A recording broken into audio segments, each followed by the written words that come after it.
Hello दोस्तों, दर्पण शिक्षा केंद्र में आप सभी का स्वागत है। जैसा कि आप लोग जानते हैं,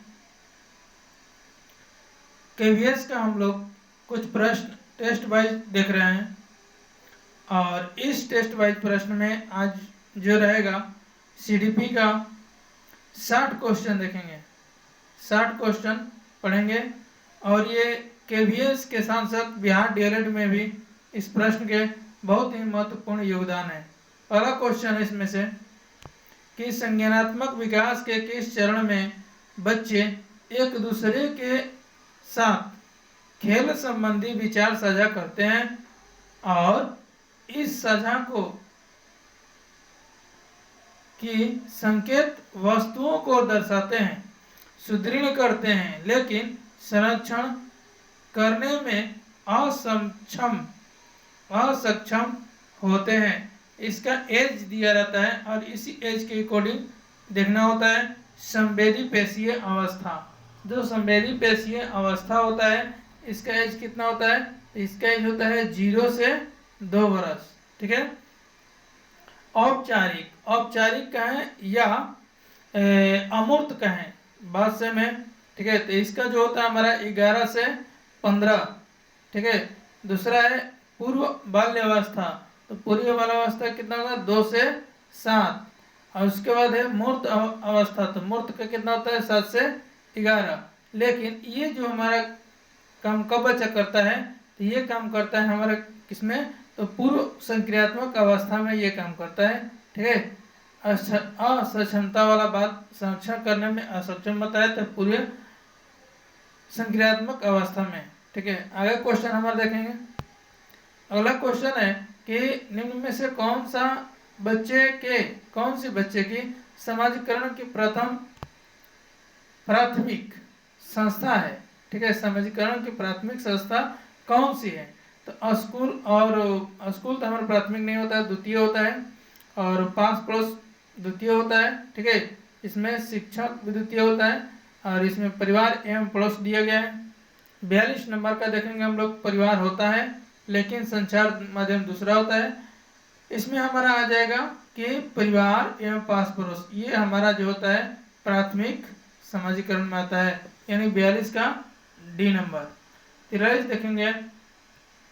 करें कि विकास के किस क्षेत्र का संबंध बौद्धिक सामर्थ्यों जैसे कि ध्यान, स्मृति, समस्या समाधान, कल्पना और रचना करने से है?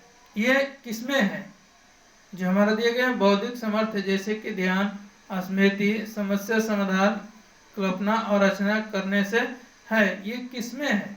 विकास के बारे में ये पूछ रहा है। ठीक है। तो ये जो हमारा होगा क्या संवेगात्मक क्षेत्र से है? नहीं, संवेगात्मक क्षेत्र से नहीं, संज्ञानात्मक क्षेत्र से है। किस क्षेत्र से है? तो संज्ञानात्मक क्षेत्र से है, शारीरिक क्षेत्र से तो नहीं है, सामाजिक क्षेत्र से भी नहीं है, यानी ऑप्शन नंबर बी सत्य है। अगला देगा कि विकास के विषय में सही वक्तव्य चुनिए। विकास के विषय में सही वक्तव्य चुनिए। तो सही वक्तव्य कौन सा होगा? विकास के विषय में। विकास एक दिशा, देखिए कभी भी विकास जो होता है एक दिशा में नहीं होता है, इसीलिए यहीं से खत्म हो गया। अगला देखते हैं बी नंबर। विकास परिवर्तनीय है, यानी कि विकास परिवर्तन होता है। ठीक है। परिवर्तनशील है या परिवर्तनीय है, ये बात सही है, इसका वक्तव्य सही है, यानी 44 का बी नंबर सत्य लग रहा है। विकास पूर्ण रूप से अनुवांशिक से योजनाबद्ध है, अनुवांशिक से योजनाबद्ध है, ये गलत है। सभी व्यक्ति एक ही आयु और गति से विकास के पड़ाव को प्राप्त करते हैं, ये भी गलत है। आगे देखेंगे। निम्न में से विकास का कौन सा सिद्धांत प्रस्तावित करता है कि बच्चे अपनी भुजाओं पर अंगुलियों से पहले मांसपेशियों नियंत्रण कर पाते हैं? ये किसमें करता है? भुजाओं, हाँ दिया गया है कि कौन सा सिद्धांत प्रस्तावित करता है कि बच्चे अपनी भुजाओं पर उंगलियों से पहले मांसपेशियों पर नियंत्रण जो होता है कौन कर पाता है? इसके बारे में दिया गया है कितना? 45 का। इसका देखते हैं।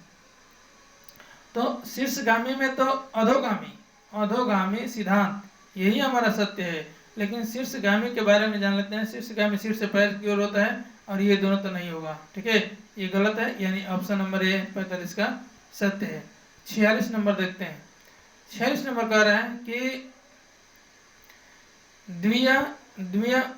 द्विया स्वप्न, ठीक है, द्विया स्वप्न, हाँ, देखने की प्रवृत्ति बाला की इस अवस्था में पाई जाती है। माने कौन सी अवस्था में पाई जाती है द्विया स्वप्न देखने की, जो बाला की होती है? तो ये किशोरावस्था दिया गया है, ऑप्शन ए सत्य है 46 का। 47 नंबर देखते हैं। कह रहा है क्या कि वह अवधि जो वयस्कता के संक्रमण की पहल करती है उसे क्या कहते हैं?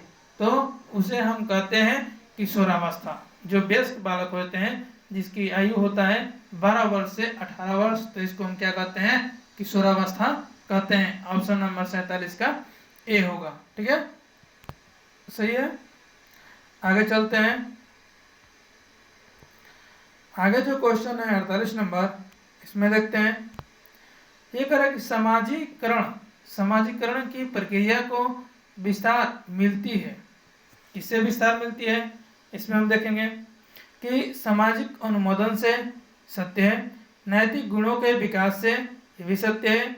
सामाजिक मनोवृत्ति के विकास से, ये भी सत्य है। यानी कि इनमें से सभी सत्य है। ऑप्शन नंबर डी सत्य है 48 का। 49 देखते हैं। कह रहा है 49 क्या कि आस पड़ोस में रहने वाले व्यक्तियों की व्यवहारिक समस्याओं का निदान करने जैसा कार्य निम्नलिखित के अंतर्गत आता है। पहला नंबर क्वेश्चन देखेंगे कि सामुदायिक मनोविज्ञान के अंतर्गत आता है। ये जो व्यवसायिक समस्या निदान करने के जैसे कार्य करने के, तो ये सत्य है। आस पड़ोस से संबंधित मनोविज्ञान के, ये नहीं, गलत। जनन मनोविज्ञान, ये भी गलत। विकासात्मक मनोविज्ञान, ये भी गलत। यानी कि सामुदायिक मनोविज्ञान की कोडिंग आता है। 49 का ए सत्य होगा। 50 नंबर देखते हैं। 50 कह रहा है कि बच्चे के सीखने का आकलन करने के लिए एक शिक्षिका को किन तरीकों को इस्तेमाल करना चाहिए? ये कह रहा है सीखने के लिए किन तरीकों का इस्तेमाल करना चाहिए, इसके बारे में बताया जा रहा है। कितने में? 50 नंबर क्वेश्चन में। तो कह रहा है कि पहला ऑप्शन, कक्षा में की गई अंतःक्रिया परियोजना, पोर्टफोलियो, आत्म आकलन, पोर्टफोलियो भी होना चाहिए। कक्षा में अंतःक्रिया भी होनी चाहिए, परियोजना भी होनी चाहिए, पोर्टफोलियो भी होना चाहिए, आत्म आकलन भी होना चाहिए। यानी ऑप्शन नंबर सी सत्य है, ठीक है। आगे चलते हैं। 51 नंबर क्वेश्चन। कि एक शिक्षिका विद्यार्थियों से उन स्वयं की चिंतन प्रक्रियाओं के बारे में सोचने के लिए कह रही है। कोई शिक्षिका है, ठीक है, तो विद्यार्थियों से उनकी स्वयं चिंतन प्रक्रिया के बारे में सोचने के लिए कह रही है।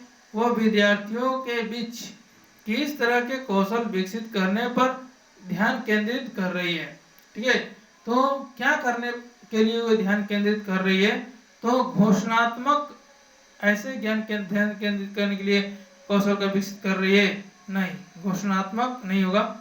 प्रतिक्रियात्मक भी इसमें नहीं होगा, प्रतिक्रिया भी नहीं दे रही है और शब्दांश भी नहीं दे। क्या कर रही है कि संज्ञानात्मक कर रही है। और वह संज्ञानात्मक कैसा? तो वे अधिसंज्ञानात्मक कौशल का विकास कर रही है। यानी कि 51 का बी नंबर। 52 देखिए, 52 है क्वेश्चन।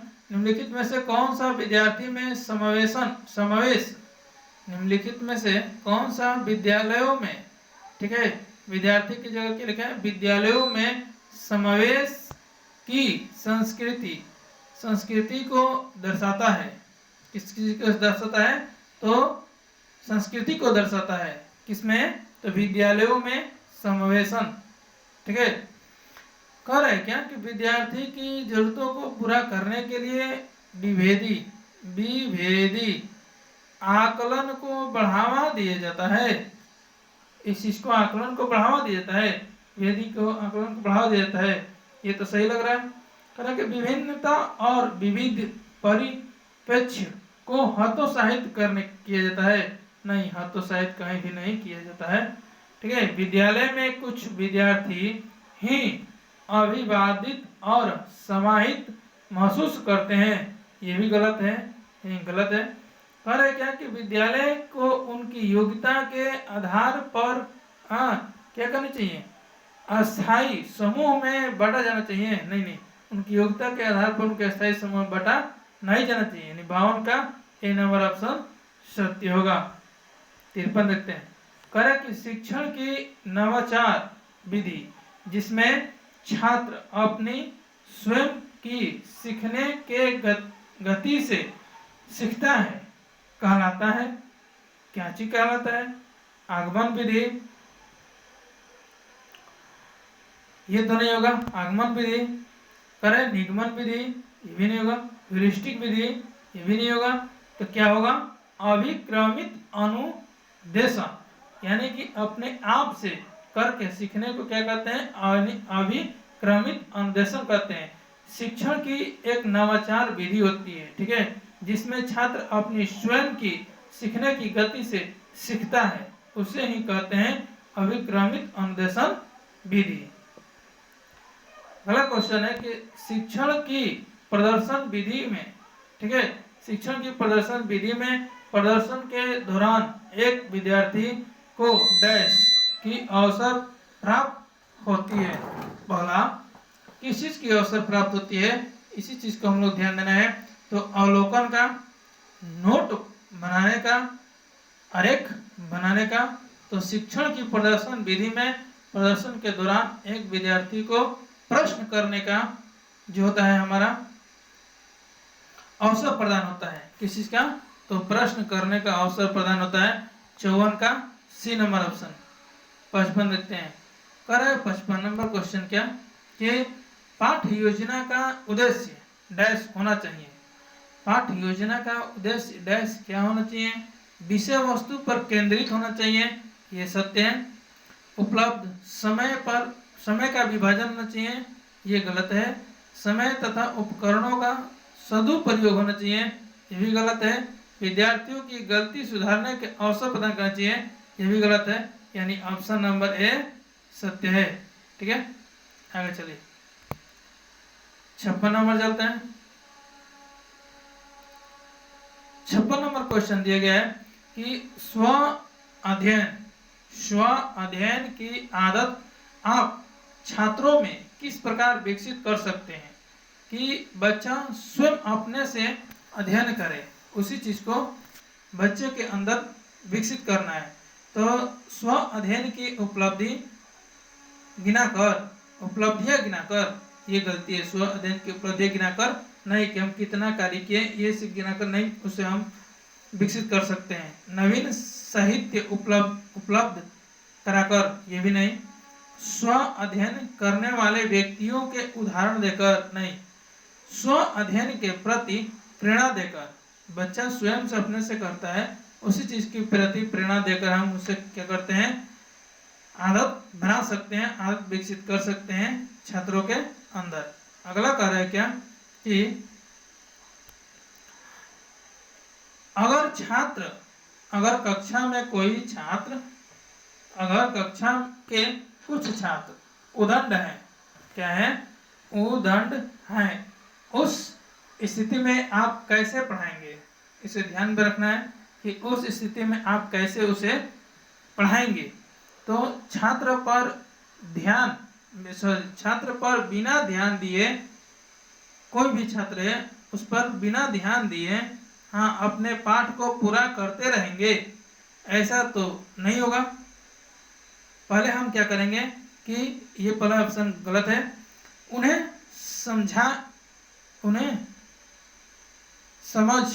समझा कर, किन्हें, जो बालक उदंड है, यह कह रहा है कि अगर कक्षा के कुछ छात्र उदंड हैं, ठीक है, तो उन्हें समझाकर मनोवैज्ञानिक ढंग से पढ़ाएंगे। ठीक है, वो बच्चे कैसे और किस माध्यम से समझेंगे, इस चीज को हमें ध्यान रखना चाहिए, इस चीज को हमें आना चाहिए। ठीक है, यानी ऑप्शन नंबर मेरा भी सत्य है। आगे देखते हैं उनके अभिभावक को, देखिए कभी भी प्रश्न में या क्वेश्चन में या बच्चे के क्लास में अभिभावक को नहीं बुलाना है, ठीक है, यहीं पे गलत होगा। प्रधानाध्यापक से अनुरोध करेंगे, नहीं, प्रधानाध्यापक के पास शिकायत भी लेकर नहीं जाना है, ये हमें ध्यान रखना है। उन्हें समझाकर मनोवैज्ञानिक ढंग से पढ़ाएंगे। कोई बच्चा उदाहरण है आपकी क्लास में, इस चीज को ध्यान रखना है। हाई कह रहा क्या कि शिक्षक को उत्तर पुस्तिका का मुख्य मूल्यांकन कैसे करना चाहिए। जो भी शिक्षक है उसे छात्र की उस उत्तर पुस्तिका का मूल्यांकन कैसे करनी चाहिए, इसे हमें ध्यानपूर्वक देखना चाहिए। सभी छात्रों को एक औसत नंबर देना चाहिए, नहीं, गलत है। जो लिखा है और जो नहीं भी लिखा है, जो सॉल्व किया है, जो सॉल्व नहीं किया है, सबको एक से एक ऐसे औसत में बिठाकर नंबर देना चाहिए, ये तो गलत बात है। करे कि उत्तर पुस्तिका की जांच सावधानी पूर्वक करनी चाहिए।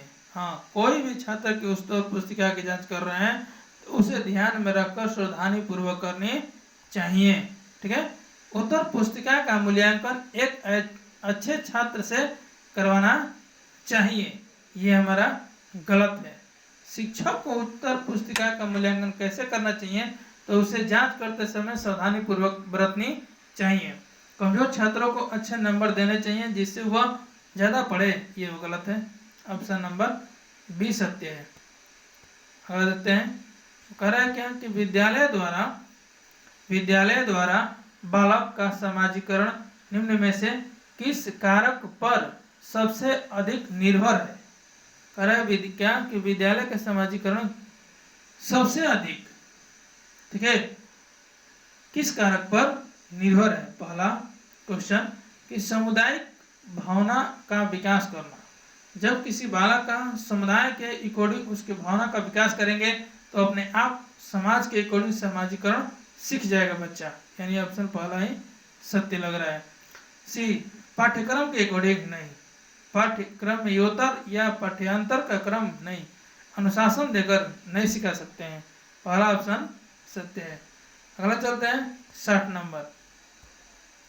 कह रहा है क्या कि निम्न में से कौन सा न्यूनतम, यानी कि न्यूनतम का मतलब सीटेट में बताया गया था कि निगेटिव समझिए कि 3 सही है और 1 गलत है। समस्या समाधान अधिकतम होता है, कोई भी बच्चा का वाद विवाद करेगा तो ज़्यादा सीखता है, विचार या पैनल विचार विमर्श करेगा तो ज़्यादा सीखता है, लेकिन कक्षा में रटवाइएगा तो बच्चा कम सीखता है, इसीलिए ये सही है। ऑप्शन नंबर सी न्यूनतम है, 60 का सी। 100 चलते हैं। कह रहा है कि अध्यापक पाठ योजना में सामान्य उद्देश्य इसलिए लिखता है ताकि वह उन्हें पाठ के अंत में प्राप्त कर सके। ऐसी बात नहीं है, इसीलिए सामान्य उद्देश्य नहीं लिखता है, ठीक है। विषय वस्तु के क्षेत्र में न भटके, अपनी जो विषय वस्तु के क्षेत्र में न भटके। देखिए यहाँ पर सोचने वाली बात है कि अध्यापक जो होता है जो पाठ्य योजना में सामान्य उद्देश्यों को इसलिए लिखता है ताकि वे जो पाठ्य अपनी विषय वस्तु के क्षेत्र में न भटके, अपने विषय वस्तु से अलग न जा पाए, इसीलिए वे लिखता है। Option number B. ये नहीं करता है कि उन्हें छात्रों को उचित स्थान पर बात कर सके, इसके लिए नहीं करता है, सभी नहीं होगा। देखिए ये कह रहा है प्रश्न क्या कि आकलन का उद्देश्य है, आकलन का उद्देश्य क्या होगा, ठीक है, सोचेंगे समझेंगे। तो आकलन में होता है क्या, बच्चों को भय मुक्त परिवेश में अध्ययन करने के लिए प्रेरित करें, ये गलत है। बच्चे को धीमी गति से सीखने वाले प्रखर एवं समस्यात्मक रूपों को चिन्हित करें, ये भी गलत है। अधिगम पर विश्वसनीय प्रतिपुष्टि देना, ये आकलन के लिए सत्य है। कक्षा में प्रतियोगिता को प्रोत्साहित करना, ये गलत है। यानी आकलन का उद्देश्य ये होता है कि अधिगम जो सिखा रहे हैं उसे विश्वसनीय प्रतिपुष्टि देना होता है। 62 का सी नंबर।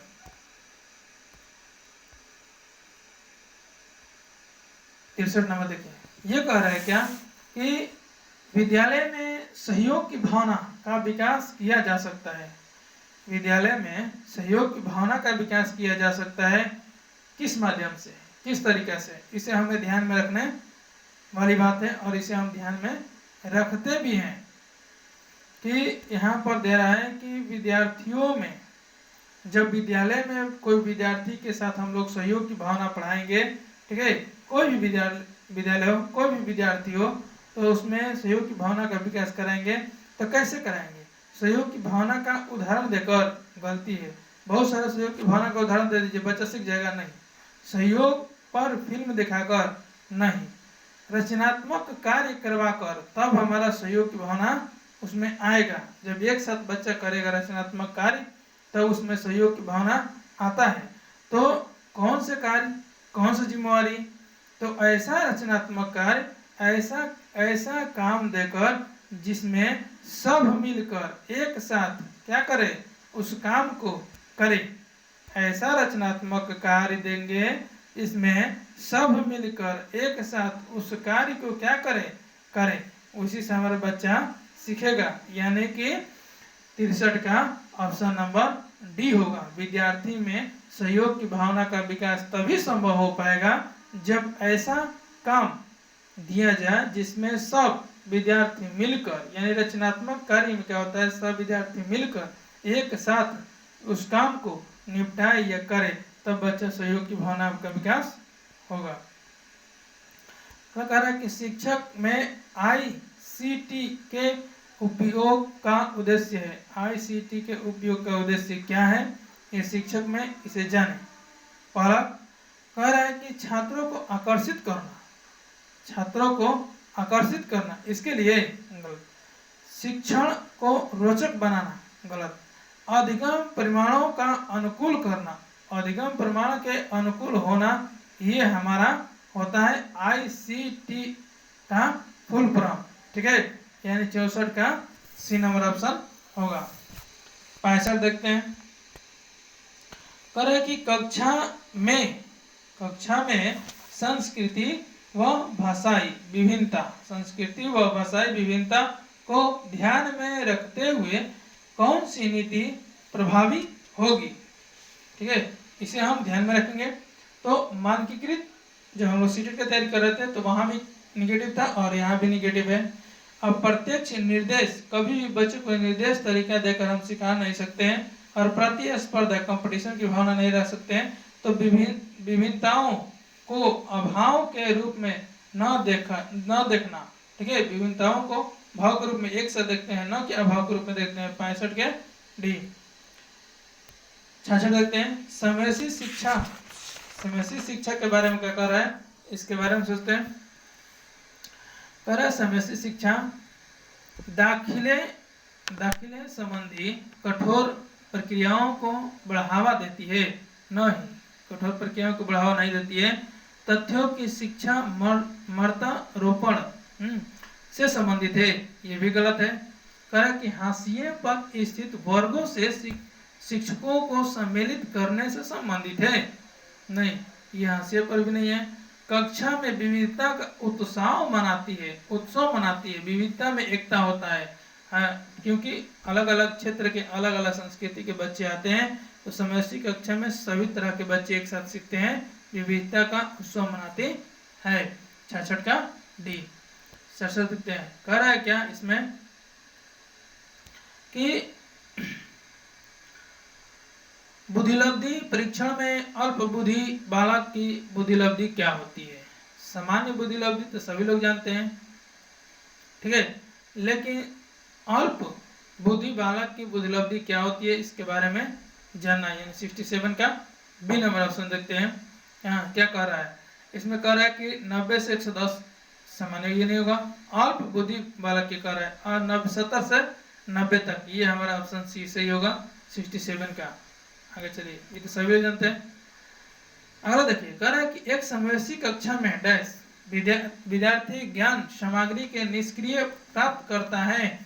समवेशी कक्षा में छात्र जो होते हैं या विद्यार्थी होते हैं, ज्ञान निष्क्रिय प्राप्त करता होते हैं, ये तो गलत है, निष्क्रिय नहीं होते हैं।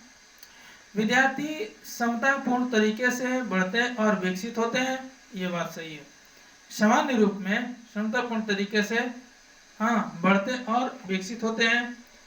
प्रयोगी के उपयोग में विद्यार्थी के साथ भेदभाव नहीं, कभी भी बच्चे के साथ भेदभाव नहीं करना है। विद्यार्थी है जो पूरी तरह से अपने दम पर ही अधिगम में आने वाली बाधाओं को दूर कर देते हैं। ये जरूरी नहीं है कि अपने दम पर ही आने वाली बाधाओं को दूर कर देते हैं, यानी कि 68 नंबर का बी नंबर ऑप्शन सत्य है। 69 कह रहा है क्या, शारीरिक रूप से व्यक्ति के बीच जो भिन्नता दिखाई देती है वह कहलाती है, उसे क्या कहते हैं? ठीक है, तो उसे हम बाहरी विभिन्नता कहते हैं। हाँ, क्या कहते हैं? व्यक्तित्व नहीं कहते हैं, आंतरिक विभिन्नता भी नहीं कहते हैं, उपविष्ट भी नहीं कहते हैं, बाहरी विभिन्नता कहते हैं। आगे चलिए, एक बालक की बुद्धि लब्धि 85 है, तो बालक है किसका? तो मंद बुद्धि बालक का है। सही से का सही है। आगे देखिए, एक प्राथमिक कक्षा में शिक्षक को छात्रों को प्रश्न पूछने के लिए क्या करना चाहिए? सभी लोग जानते हैं, उसके लिए उसे प्रोत्साहित करना चाहिए। क्या करना चाहिए? उसके लिए उसे प्रोत्साहित करना चाहिए। 72 क्वेश्चन देखते हैं। अगला क्वेश्चन कर रहा है कि बच्चे किस शिक्षा शास्त्र द्वारा सबसे अधिक अर्थपूर्ण अधिगम करते हैं? किस शिक्षा शास्त्र द्वारा बच्चे सबसे अधिक अर्थपूर्ण अधिगम करते हैं? तो व्याख्यान या प्रत्यक्ष अनुदेशन द्वारा। गलत है। पुनरावृत्ति यंत्रवत अभ्यास के द्वारा। पुनरावृत्ति यंत्रवत अभ्यास के द्वारा। ये पुनरावृत्ति करेंगे, इसके भी नहीं करें कि जब वे कार्यों और क्रियाकलापों में क्रियाशीलता से भाग लेते हैं तब बच्चे ज्यादा अर्थपूर्ण अधिगम सीखते हैं, यानी कि आपका ऑप्शन नंबर सी सत्य है। ठीक है, कार्य को पूर्ण करने के लिए विभिन्न चरणों पर अभ्यास करते हैं, ये भी गलत है। देखिए, दिव्यांग छात्रों की शिक्षा के संदर्भ में निम्नलिखित में से किस प्रावधान को राष्ट्रीय शिक्षा नीति 2020 द्वारा बढ़ावा नहीं पूछ रहा है, नहीं दिया गया है? किसके लिए नहीं दिया गया है? तो उपयुक्त इमारती ढांचे इसके दिया गया है।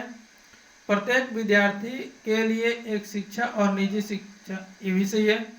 अनिवार्य शिक्षा विशेष इसके लिए नहीं दिया गया। उपयुक्त तकनीकी ये भी दिया गया है, यानी कि ये सब गलत है। हमारा ऑप्शन नंबर सी सत्य है।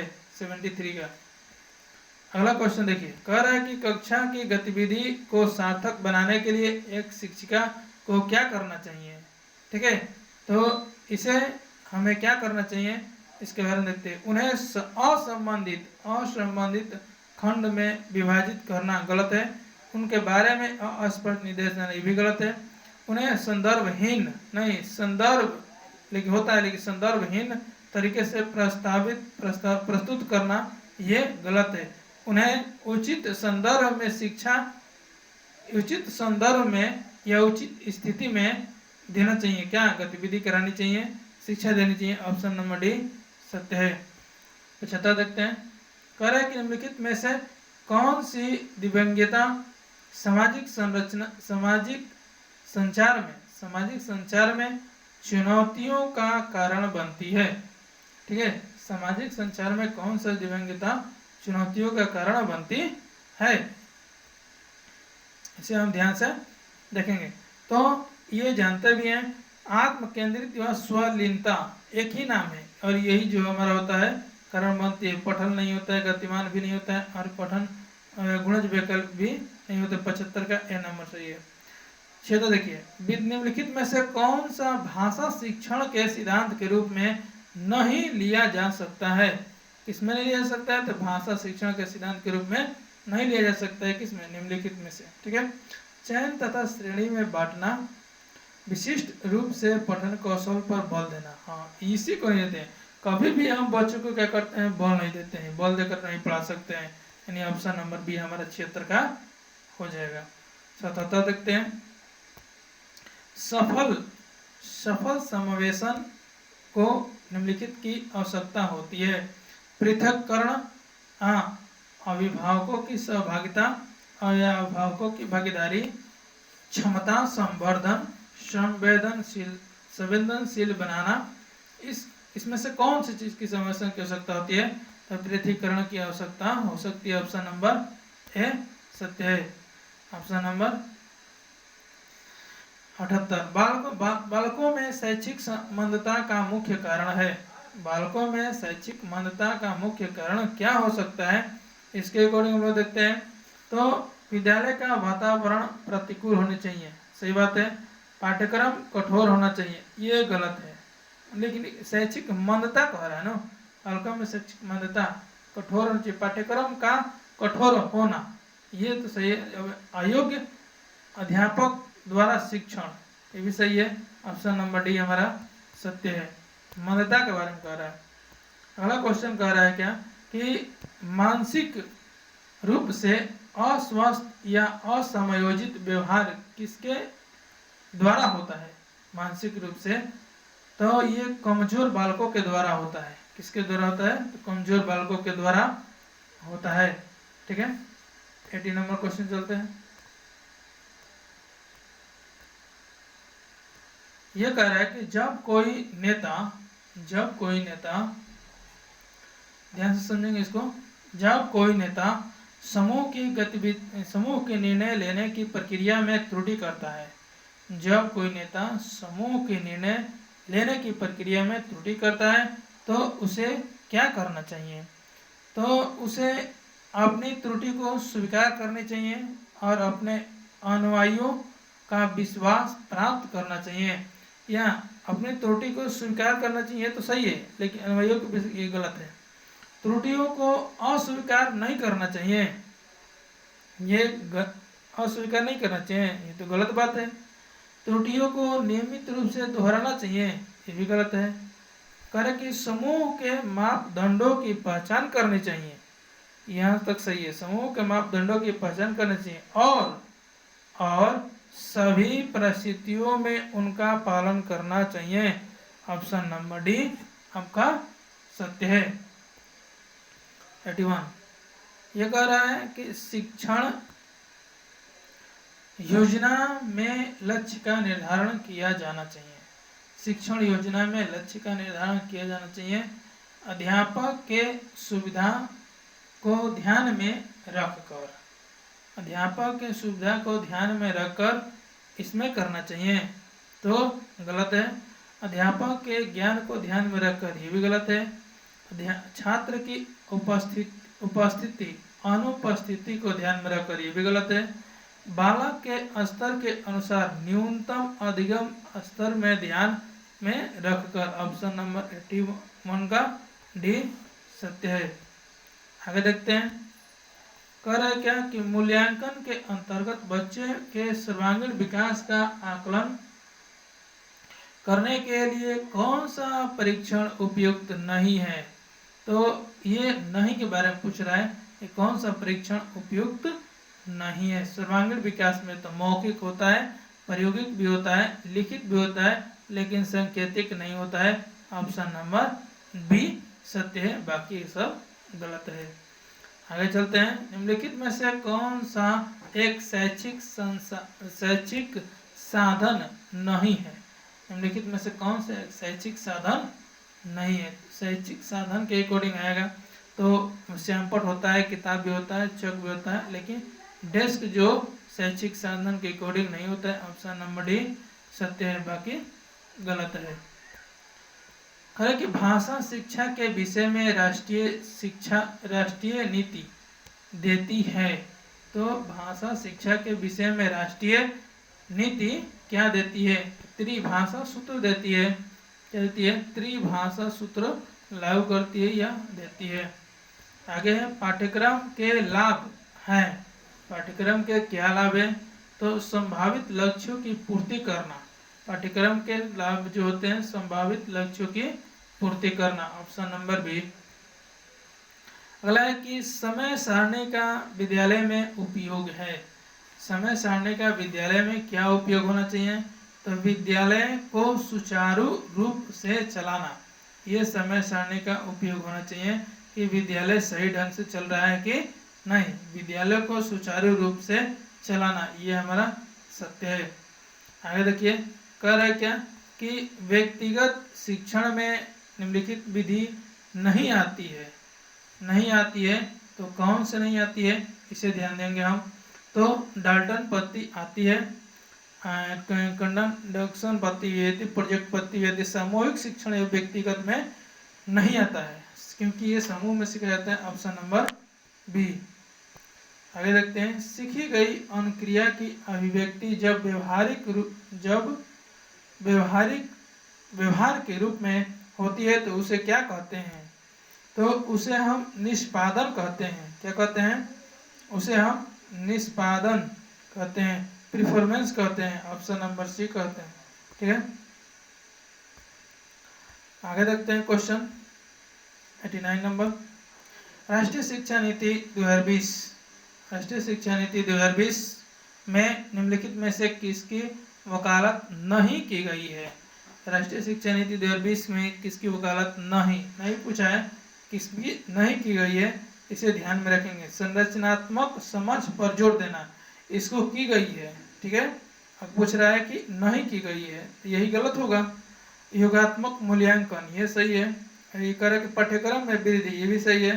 प्रयोगी के उपयोगी में कमी, ये सही है, क्योंकि ये तीनों क्या है, नहीं वाले हैं। ऑप्शन नंबर डी हमारा सत्य है।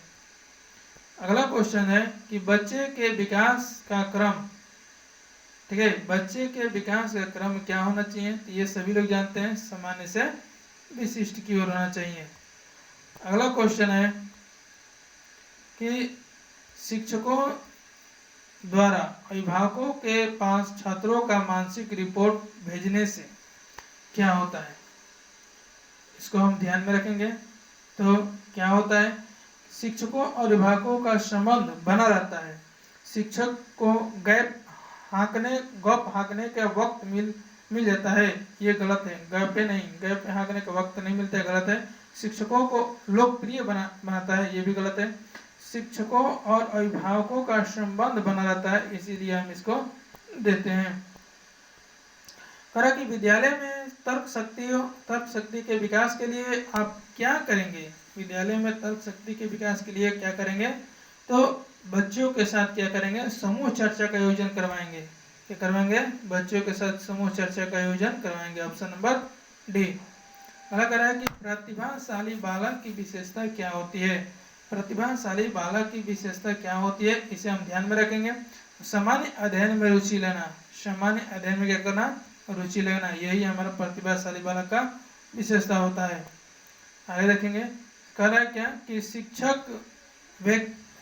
शिक्षा व्यक्ति की समस्त पूर्णता का विकास है जिसके वह योग्य है। इस कथन को किसने परिभाषित किया था, तो इस कथन को कांट ने परिभाषित किया था। Option number B. कहा कि भाषा के संदर्भ में राष्ट्रीय शिक्षा नीति 2020 किस पर बल देती है, तो ये बहुभाषिकता पर बल देती है। किस पर बल देती है, बहुभाषिकता पर बल देती है। Option number A. अगला कह रहा है क्या कि शिक्षा के अधिकार अधिनियम 2009 के अनुसार शिक्षक को निम्नलिखित में से कर्तव्य निभाने चाहिए। कौन से कर्तव्य निभाने चाहिए, इसके बारे में देखते हैं। स्कूल जाने में नियमितता, स्कूल जाने में नियमितता और समय की पाबंदी बनाए रखना चाहिए, सही है। पाठ्यक्रम को संचालित और पूर्ण करना चाहिए, ये भी सही है। एक निर्धारित समय में संपूर्णता पाठ्यक्रम लानी चाहिए, ये भी सही है। यानी कि इसमें से सभी सत्य है। अगला देखें, अगला कह रहा है क्वेश्चन कि बुरी आदत को छोड़ने की विधि है। बुरी आदत को छोड़ने की विधि क्या है, इसके बारे में हम लोग जानेंगे। पहला कि क्रियाशीलता, किसी भी कार्य में क्रियाशील रहेंगे आप उसको छोड़ सकते हैं, ठीक है। अगला क्वेश्चन है कि विद्यालय के निम्नलिखित कारकों में बालक के समाजीकरण में सबसे अधिक प्रभावशाली कार्य किसका है। सबसे अधिक प्रभावशाली कार्य जो होता है शिक्षक का होता है, ठीक है। आगे देखिए, यदि कोई शिक्षिका चाहे कि उसके विद्यार्थी समस्या समाधान कौशल प्राप्त कर ले, तो विद्यार्थी को ऐसे क्रियाकलापों में लगाए चाहिए जिनमें हो क्या होना चाहिए।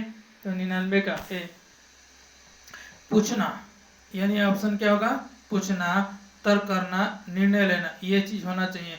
न कि ड्रिल और अभ्यास होना चाहिए, न कि रटाना होना चाहिए, ठीक है, न कि संस्कृत होना चाहिए, बहुविकल्पित होना चाहिए, लेकिन स्तकृत नहीं होना चाहिए। अगला और ये लास्ट क्वेश्चन है, यह कह रहा है कि निम्नलिखित में से कौन सा बाल अधिकार रक्षा के अनुरूप नहीं है। नहीं पूछ रहा है कि इसके अनुरूप कौन सा नहीं है, ठीक है। अवकाश के दौरान शिक्षण, जब छुट्टी रहता है तो उसके दौरान शिक्षण कराना, यही हमारा नहीं होता है। ऑप्शन नंबर डी 100 का। थैंक्स, धन्यवाद। आप इसे समझें और अपने दोस्तों के साथ शेयर करें। कहीं भी समस्या हो तो आपको व्हाट्सएप नंबर भी दिया गया है, उस पर कांटेक्ट करें। थैंक्स, धन्यवाद।